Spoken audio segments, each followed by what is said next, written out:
Hello everyone, today's game is from 1858. This game was played between Paul Morphy and two amateurs in an opera house, and this is one of the very famous, and this is one of those games which is an introductory game for everyone in chess. Paul Morphy is one of those guys who taught us how to coordinate the pieces. Like, those notions were not very famous in 1858, like develop the pieces, coordinate them, and like Morphy is one of those people who started this idea that development is more important than material in some cases. So let's see the game. E4, Morphy is white and those two guys are black. E5, knight to F3, D6, this is known as the Philidor's defense. And now Morphy plays D4, attacking the center. So the most famous move today is take on D4, knight D4, and just continue. Actually, I like to play take on D4 and bishop C4. This is known as the Morphy's gambit. But those days, as I said, they were old days, so chess was not as developed. So they played bishop G4, which is already known as a very bad move, because you will see. Now, Morphy plays takes on E5, D takes E5. Now the problem is you cannot take back, because then queen D8, king D8, and knight E5, and you lose a pawn, and also you're attacking F7 and the bishop.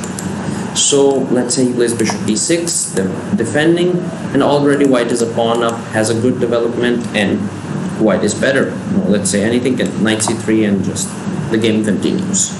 And white has a significant edge. So they played bishop takes on F3, queen takes on F3, and now D takes on E5. And now the problem is, yeah, it's not a big deal, but it kind of is, because the board is open.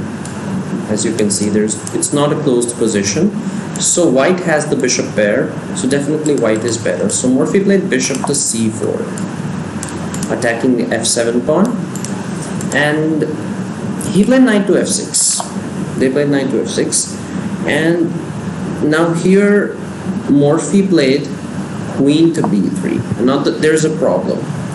I'm not going to analyze this game very, like, from an engine point of view, but yes, we'll see.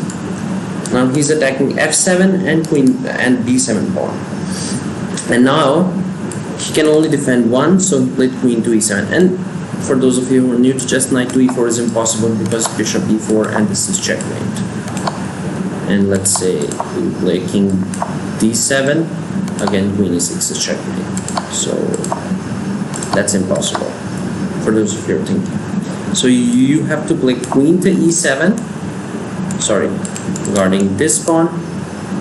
And now Morphy could take, which maybe is the best move.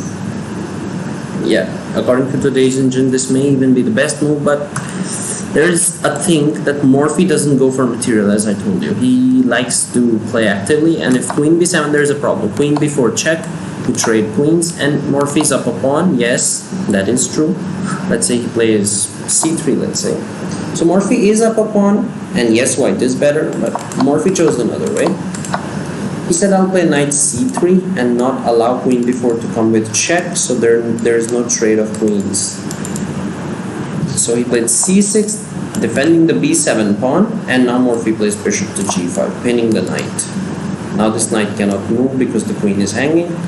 So here black played a really, really bad move. He played B5. And Morphy had a good understanding, obviously. He was the unofficial world champion at that time.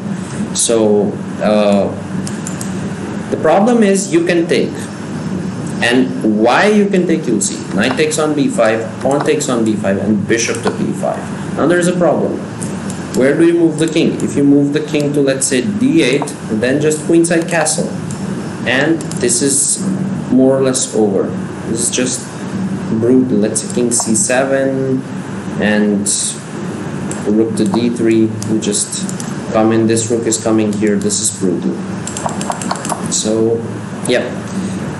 So what's the other way? You have to then either play this knight to D7, which is not possible because the queen is hanging.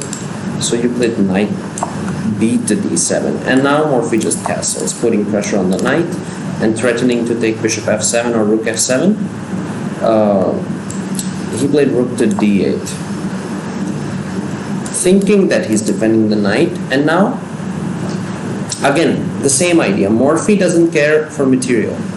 Now, even though by the point system rook is more valuable than the knight, but the problem is, sorry about that, the problem is that this rook is out of the game, and the position requires you to strike immediately. So Morphy just played rook d7, and rook to d1, and now you see the problem. There's no way to defend the rook. Like, the threat is just, let's say this h6, bishop f7 or rook f7, let's say rook f7, and now there's no way. If you take with the knight, you take bishop e7 and you lose the queen. If you take with the queen, then you obviously lose the queen, and this is completely winning. So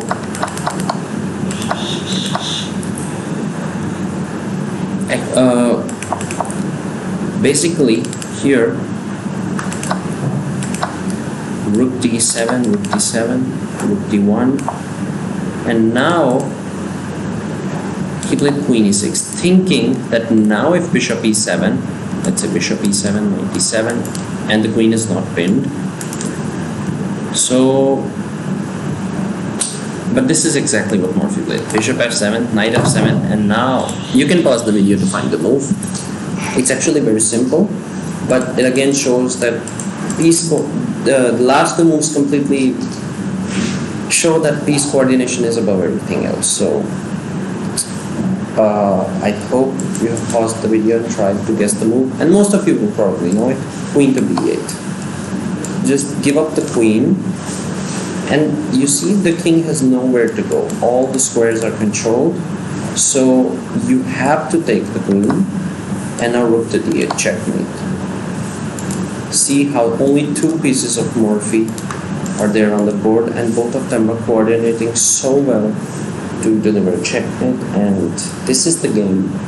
And this is one of, again, I said, those games which I saw when I just learned chess, because when I started learning chess seriously, because this portrays the idea of the piece development very well. So that's it for today.